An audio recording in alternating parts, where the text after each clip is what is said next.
Hey everybody, and welcome back to the Depth Chart. I'm Mazen, and today we're going to go into our first draft deep dive. The team we have today is the Detroit Lions because I think they had a very intriguing draft. They finished 9-8 in 2025 and missed the playoffs for the first time since 2022 under Dan Campbell. This draft was not really a best player available scenario because it wasn't really a luxury draft with a lot of elite talent. It was a targeted needs draft for the Detroit Lions. The two biggest holes were right tackle after Taylor Decker departed and Penei Sewell was rumored to go to left tackle, as well as pass rush depth alongside Aiden Hutchinson. Lions fans have been screaming out for pass rush help alongside Aiden Hutchinson for over 2 years now. Brad Holmes was able to address these needs in the first 2 rounds, but we'll go into that later. Now, before we get started, I want to thank you guys for viewing this video. And please follow on all socials and subscribe. It would mean so much to me. And if you don't, it's okay. Just enjoy the video. Without further ado, let's get straight into it with our first player, Blake Miller. Blake Miller is a 318-pound, 6'7" offensive tackle who played for Clemson last season. He had 54 career starts at Clemson and played right tackle primarily. He was the first Clemson offensive lineman drafted in the first round in the common draft era, which is a statement to how good he's been compared to other Clemson offensive linemen. He's basically a plug-and-play starter because of how good he was and consistent he was at the college level. Miller earned a grit index score of 9.67 according to Pride of Detroit, which was 6th overall, and put him in the upper elite tier category, which means a lot to the Detroit Lions. Some things to discuss during film. We're going to look at his anchor and how he can be a little bit tall in pass protection. He doesn't give up a lot of bull rushes, though, surprisingly, and is extremely good against finesse moves and outside rushes. As it goes for run blocking, he gets downhill extremely well, and he uses nice leverage at the point of attack downhill as a blocker. In regular run blocking, he stands tall and is good going against undersized pass rushers, but against pass rushers his size, he usually bodies them controllably and is very good at getting a nice slow push. His technique and short yardage against power rushers versus speed and finesse rushers will tell you a lot about how his ceiling is in the NFL. For me, the biggest thing that jumped out on the tape when it came to the run blocking side for Blake Miller was him being able to get out in space and block at a very high level. In this clip, you'll see him pull as a blocker, get all the way down to the left side, and make a crucial block at the next level. That's really what I felt his strength was. At the end of the day, he was a very good athlete, so his ability to get out in space, especially as a puller onto the left side there, was really strong. That speed to just get there, get to the linebacker, and give him a nice slow push. In this next clip, you see him getting to the second level again and just being extremely powerful. I mean, just overpowering those linebackers at the second level. He'll definitely be able to do that with his level of physicality and athleticism at the next level. I feel like that's going to translate extremely well. Again, just getting to that second level, boom, making space, clearing out the linebacker. In this clip, you'll see him just kind of make space for his quarterback to make the keep. Not an extremely impressive clip, but you see him just kind of push him all the way to the side. Pretty nice clip there. Here he's going to use as a double blocker here, get to the next level, and just take him down with him. Again, here we go. Pulling again, shoves the linebacker down, and that's a nice little gain for the running back. Then this one's in pass block. We won't go over that. But you see the strengths here. I mean, in space, that's how he gets out and as a run blocker. So if you have, power schemes where you got to get a pulling tackle to somewhere into the second level, Blake Miller is going to be your guy at the end of the day. It's not going to be one of your guards. It's actually going to be your tackle, which gives you a lot of flexibility in the future for the run game. Now, time for the pass blocking. What I like here is his ability to just get rid of speed rushers. I mean, you see here in this clip, this guy is trying to put a move on Miller. He just denies it completely. He gets strong at his first step. Here we go again. Sends him down to the ground, uses his physicality. That's kind of just what he's going to do, is use his athleticism and physical body to dismay these pass rushers who are usually known for speedy finesse moves a lot of the time.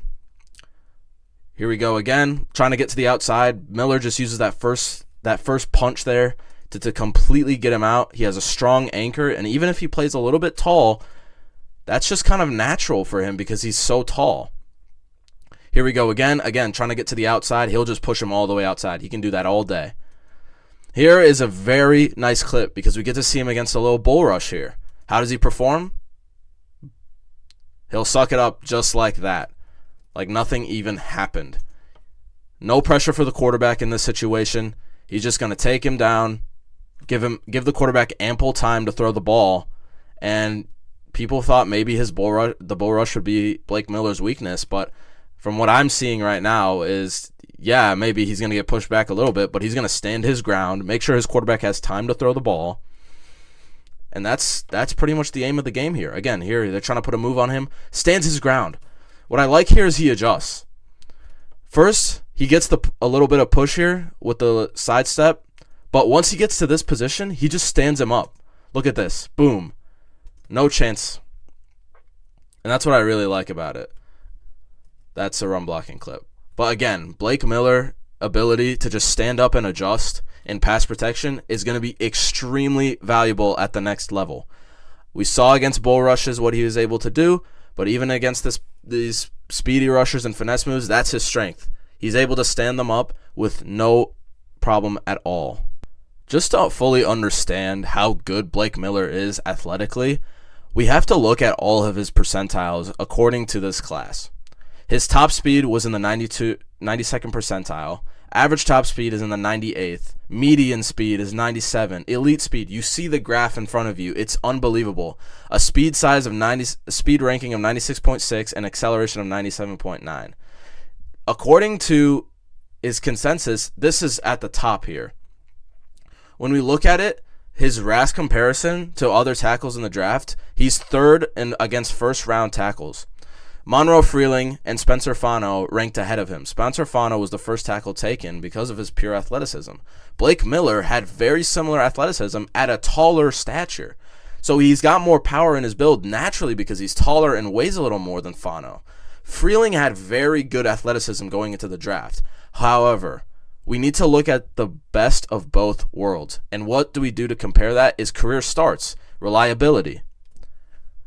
Blake Miller takes the lead by a mile when it comes to career starts for offensive tackles. He has 54 compared to the next best in Francis Mauigoa at 42. Fano here is at 35, just above the average. And Monroe Freeling, the most athletic tackle in this draft, is dead last in career starts with only 18. Look, when you have the athleticism and the reliability, why shouldn't he be going higher? I feel like where the Lions took him at 17 was an extremely valuable pick because that's what shows what they need. I mean, if you have a right tackle need, because Penei Sewell will most likely go to left tackle after Taylor Decker, is leaving, you get a guy who can plug and play at right tackle. You can go contend tomorrow with Blake Miller at right tackle because he has been so reliable around at the college level. And around elite talent, he has shown why he's able to prove himself as a first-round pick. His athleticism shows, and his reliability shows. This is an amazing pick for the Detroit Lions. The stats back it up, and the film backs it up. Next up, we have Derrick Moore, the edge rusher out of Michigan. He was selected in round 2 at pick 44. Moore is 6'3", 260 pounds, and evolved from winning primarily with speed to adding an inside counter move to the end of his career. He's extremely good with a bull rush and an excellent power rusher. Some key stats to know: Moore posted 10 sacks in his senior season, which was his most in his career by far. He went from 34 tackles, 6 TFLs, and 5 sacks in 2023, compared to 2024, where he had 23 tackles, 6 TFLs, and 4 sacks, and then exploded in a main rusher role with 30 tackles, 10.5 TFLs, and 10 sacks. The trajectory every single year has been basically upward, but you have to wonder if one monster year is enough to justify trading into a top 44 pick. When we look at the film, Derrick Moore was a very excellent power rusher, But I want to look at his speed rushes, especially in 2025. He unlocked a new kind of arsenal in his pass rush kit that made him a very good pass rusher using finesse moves, speed, chops, everything you can think of. Now, I want to go over this clip right here against Washington. He's going to just go onto the inside and just shove away the tackle, boom, get a sack. That happened in basically 1 second. Derrick Moore has the ability to just do this to most tackles at the high level. He'll just shove them out the way on the inside, which is something that is extremely, extremely valuable because in 2023 and 2024, he really didn't have these pass rush moves in his toolkit. Here he is again against the tight end. He'll just shove him out the way, boom, get it to the outside, force the fumble. Again, here he is against Wisconsin, boom, get to the inside, force a hold pretty much, and a quarterback hit. He was using his speed and his measurables finally in his final year to his best advantage. This is what you really needed to see to justify Derrick Moore as a first or second round pick. Here he is again, going into the inside, and you notice a lot. He's going to use this power move most of the time, but what tricks the tackles is when he goes and changes to a speed move and goes into the inside very quickly with just a little bit of an arm swipe and gets to that inside. That's what he's really dangerous at. And I feel like that's what really justifies the Lions trading up in this draft. He's working against the guard here. He's just too slow to keep up with Derrick Moore. Over here, he's going to work on the inside again and just run past everyone. Another thing, he finishes extremely well. Lots of times when he got into the backfield, he would at least force a quarterback hit, forcing the quarterback to make a bad throw, but most of the time it was a sack or a TFL. He finishes tackles extremely well, and that's what is most valuable about Derrick Moore. Now, as I mentioned earlier, Derrick Moore primarily used the bull rush and power rushes during his career. And that was the strong suit of his entire career. In 2025, he had over a 90 PFF pass rush grade, primarily using power moves and bull rushes. He mastered the bull rush in 2025, and it showed evidently. But I want to go back to 2024 in his final game against Alabama. That's where you best see his power rush moves and his bull rush. Here he is working against first-round offensive tackle Caden Proctor. And I want you to just look at here. He is just going to power his way through and make an explosive sack. And this was, by the way, this was the first drive for Alabama, setting the tone. That's really what he showed. At the end of 2024, Michigan rested most of their defensive line prospects, such as Mason Graham and Kenneth Grant and Josiah Stewart, meaning he had to take on this big load in the pass rush game, which he absolutely succeeded with. Here he is again, working against Caden Proctor. He is just going to push him all the way back to get the quarterback hit. This is extremely, extremely valuable. This was 2024, by the way. In 2025, it got even better. So showing clips against first-round tackle Caden Proctor, we can see how he does with his power rush moves. If he's able to succeed bull rush moves against first-round offensive tackles, why should we be led to believe that it's not going to work in the NFL against other offensive tackles? Here he is again, not against Proctor, but still, look at it. Bull rush all the way back to the quarterback. He is able to force tackles to just completely forget what they're being able to do. He'll push him back all the way, and he's just not able to recover because so much power is getting hit at once, and he's just going to get driven back to the quarterback. Again, finishing the tackle. That is what is most valuable about Derrick Moore's game. It's the bull rush and able to finish tackles and sacks. That is what the Lions have been desperately needing in the pass rush game. Is someone to finish the sacks or finish the TFLs, because they always get so close with their aggressive blitz packages, but sometimes they don't get close enough, and then the next thing you know, it's a 30-yard bomb. This is a great pick for the Detroit Lions, and it is looking very good on film. Jimmy Rolder is next up. He was a linebacker out of Michigan, picked in round 4 at pick number 118. He led Michigan with 73 tackles, 7 TFLs, 2 sacks, an interception, and a fumble recovery all across 12 games. He had athletic explosion and agility testing, and he got a 9.53 RAS score, despite not even running the 40. He has very good athleticism for a linebacker. Rolder was ranked pretty undervalued going into the process. Consensusly, during draft boards, he was going at round 5, maybe, sometimes even round 6. But where he went in early round 4 was pretty unexpected by most. Jimmy Rolder was a one-year starter for Michigan this year, and he impressed on tape. Now, I want to say something, though. He had very good testing during his run defenses, but in pass coverage, he was definitely not very good when it came to that. We're going to look over the tape, and we're going to see, is he actually as bad in pass coverage as the ratings say? And is his run defense good enough to justify a 4th-round grade? I want to look at his coverage tape right here because it looks better than it actually is perceived grade-wise. Here he is against Oklahoma, and he was definitely ticked off a lot for his zone coverage ability. But here he is operating in zone. He has to cover a lot of space near the deep middle, and he's able to make a nice pass deflection there to prevent the seam play for about 20 yards. Good instincts and reflection there. Here he is making the interception. It was a pretty easy interception for him there. Not going to go too much in depth on that. However, here he is against Texas, and he's just going to make the play out in space. His reading of the quarterback's eyes is very underrated. He's always constantly scanning to see where the quarterback might throw, and if he sees the quarterback lock eyes on someone or an area, then he's going to adjust and make his way to that area as he did in this clip, preventing any big gain.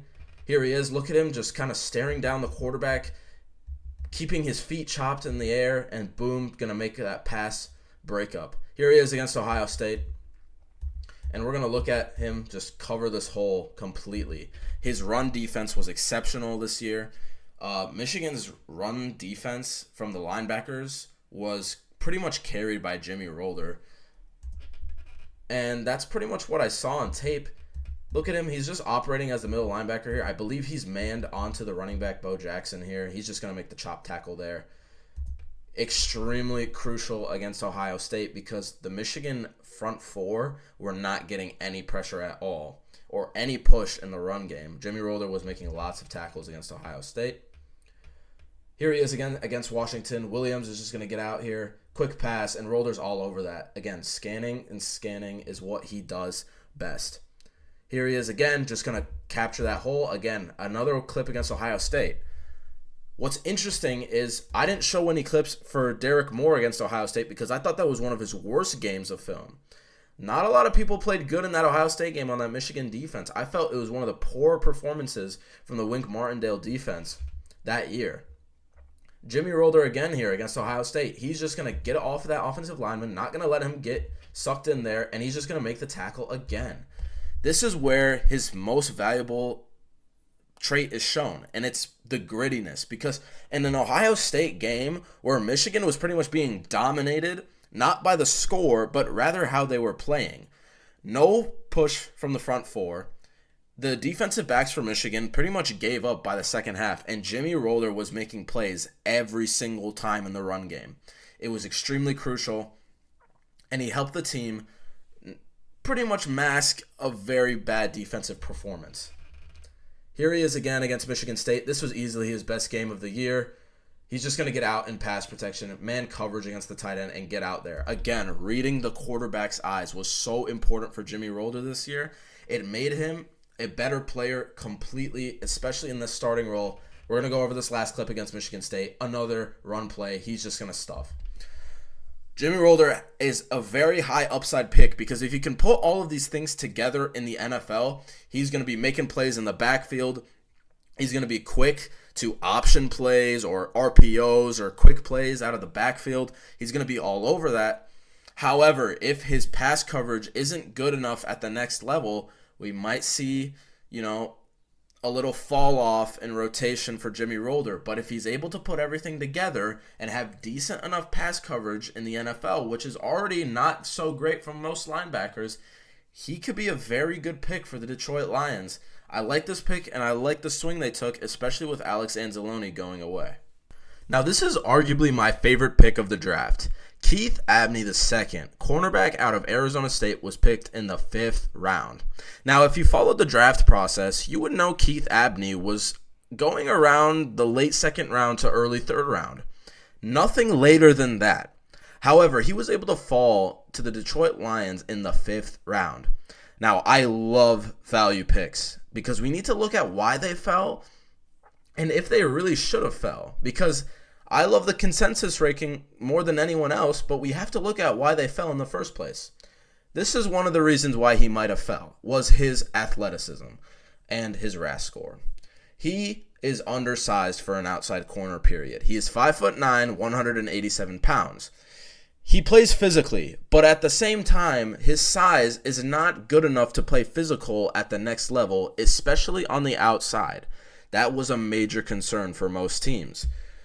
How can I play a man coverage corner on the outside against taller receivers who are stronger than him when, in reality, they're just going to push Keith Abney to the side and he's going to get burnt? He has pretty good 40-yard dash times with 4.45, and he's pretty quick. His agility speed is not amazing, but there's other ways around it. Keith Abney was extremely good in zone coverage and man coverage routes that were short. He allowed a 44.4% completion percentage when targeted in man coverage.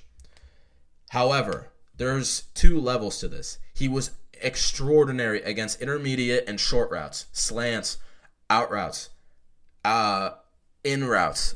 Literally any type of route you can think of that is short, Keith Abney had it locked down. In man coverage especially. Now, if we go to the Detroit Lions scheme, we know they run man coverage a lot. How is he going to fit in this scheme, especially if he might get burnt down the field, which is the 2nd level? His burntness down the field is not good. He does not have good coverage down the field because once the play gets a little longer than he wants, he ends up breaking down and allowing long plays. We'll look at some of this in the film next up. So here he is in man coverage. He's kind of playing a little high right here against the receiver. I want you to look at how he plays it. Look at the eyes. He's quickness at the point of attack. He notices it's going to be a slant route. This is a perfect scenario for Keith Abney. He's going to just make the play on the ball there. He was unbelievable against slant routes and short routes this year. Here he is again. And this is the situations that we are worried about in the NFL. Outside matchup against a taller receiver. How is he going to match pressed up? Here he is. The receiver's going to try to make a move on him. He's going to use physicality at the start of the route. That's what's going to win him most of his plays, is when he uses physicality at the start, because he's not going to just let them do whatever they want at the start. He's going to play a little more physical. He's going to force the interception there. Here he is playing a little off again. Again, another in route. He's going to make the play on the ball there. You're going to see him make plays when the receiver is cutting inside, especially when he's off the ball. Here he is again on the outside. This is zone coverage now. He's going to just follow his man in his zone because he realizes there's no responsibility for him on the outside. So why not try and take the short route off? He's going to make the play on the ball there. He has extremely good instincts and is very smart. There was holding concerns in his career, and he got penalized a decent amount during his career. That didn't get better from his 2024 and 2025 years. However, his instincts are extremely good. Here he is again in zone coverage, and he's going to make the play on the ball there again. Again, matched up on the outside against a taller receiver. It's just him. He's out there on an island. Look at where the rest of his team is at. This is a play-action pass, and it's meant for this receiver to win. Abney's just going to get in front of him and make it look easy. That's what he's been able to do. The aggression. The aggression is unbelievable from Keith Abney.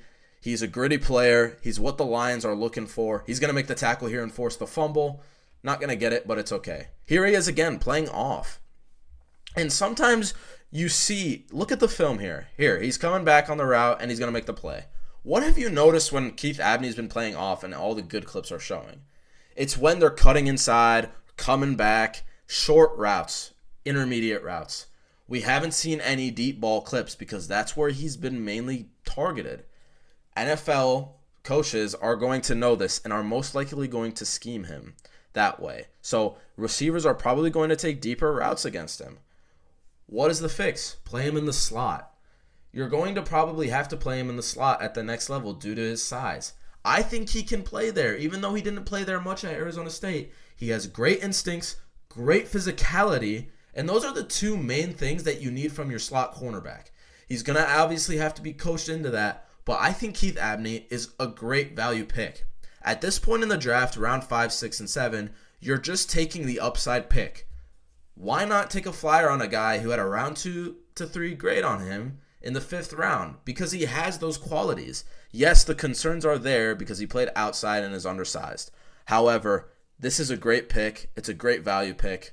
The Lions here, they got themselves a steal in my opinion. Only time will tell though. Now, Kendrick Law is one of my favorite picks of this draft. Why? Because so many people hated on this pick, especially on Twitter and social media, because they felt the Lions didn't need another receiver, and it wasn't a need at the time for depth. 5th round, you can get some pretty good depth pieces.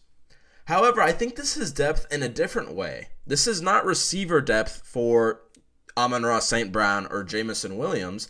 This is special teams depth. Remember, the Lions lost Khalif Raymond in free agency. They are pretty much giving his replacement to Kendrick Law. Kendrick Law has pretty bad height and weight considering his play style, I want to say. He's a bigger, buff guy who has elite speed.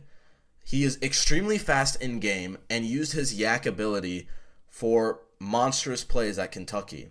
His vertical scores were amazing. His broad jump scores were amazing. He's extremely athletic. This guy is a freak of an athlete. Now, he wasn't able to put that all together at Alabama, but when he transferred to Kentucky, they were able to scheme him in some ways that were usable. He caught lots of screens, got lots of short stuff, and were able to take them to the house. Now, the Lions could use him that way, but where I see him is special teams. Kendrick Law has the ability to take it to the house at any given moment. He is going to provide excellent special teams work as a blocker because that's what coaches have said. He is an elite blocker. At the next level, that will translate. That will get you playing time. He's an elite blocker, but he also has the athleticism. So that means he can kick return, punt return, and block on special teams. That's going to get him on the field automatically. He has Pro Bowl potential at kick returner and punt returner just because he's going to be on the field from the get-go, and then the coaches are going to be like, okay, maybe this guy is pretty good. Why don't we give him some reps at kick return and punt return? And he's going to start taking them to the house. This is a great pick. I like this guy more than Khalif Raymond in the role he is in. This is a great pick for that. There's no film needed to be studied because we already know what we're going to get from him. He's a screen guy, 40-yard dash. He's going to have high grades when it comes to athleticism, and that's what you're going to get. Now, this is a guy that I want to look straight into the film for. But before that, I want to talk about his backstory. Skyler Gill Howard was under-recruited out of high school. He decided to spend one season at Upper Iowa. Less than 1,000 people in that town, by the way. He got a call to go to Northern Illinois for a walk-on opportunity. They liked him, but they saw him more as a defensive tackle. However, he was a 235-pound linebacker at the time, and he didn't play much football at defensive line. But he was so excited to join that he just decided, you know what, whatever you needed to do, I'll do it. So he was a 235-pound linebacker who decided to make the switch to defensive line.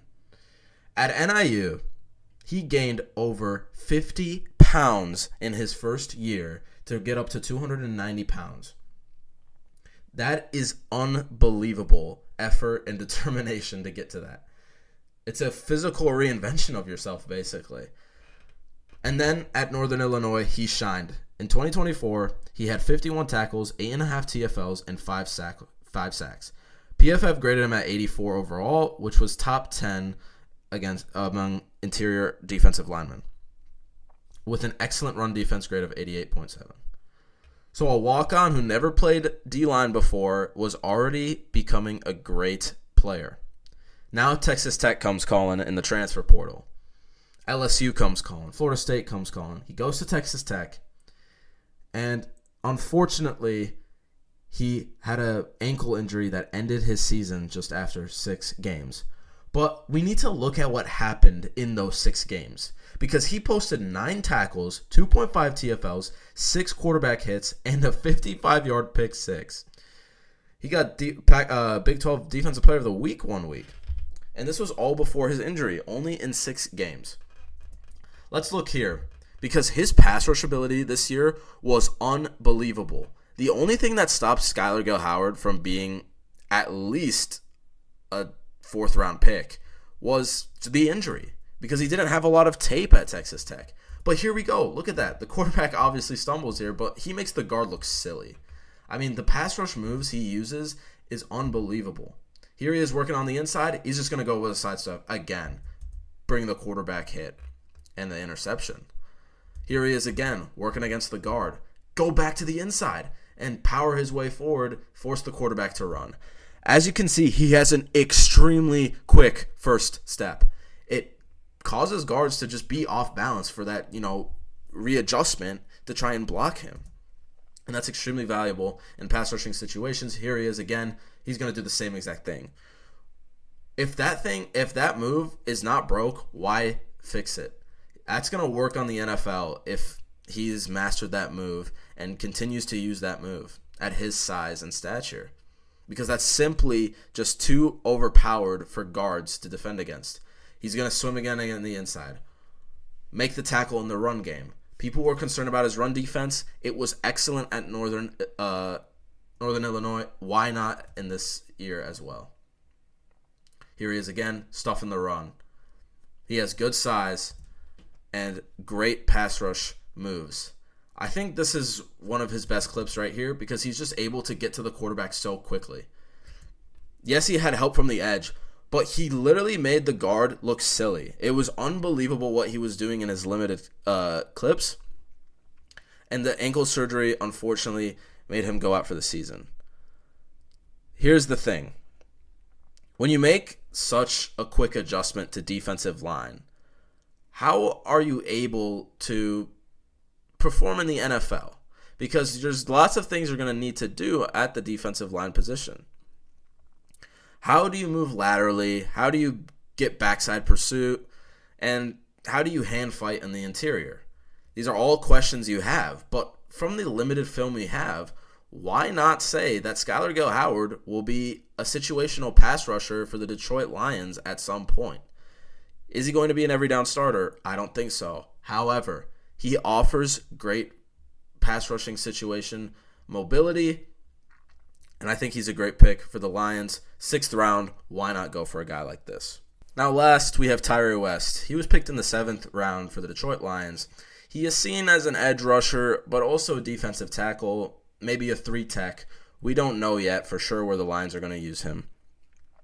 Tyre West was interesting because Tennessee had a deep rotation of pass rushers, and he was one of them. He was pretty efficient when it came to pass rushing for Tennessee, but he never really shined in any big category. I'm not going to go over Tyre West's film because I feel like he's not going to offer that much depth for the Detroit Lions in the future.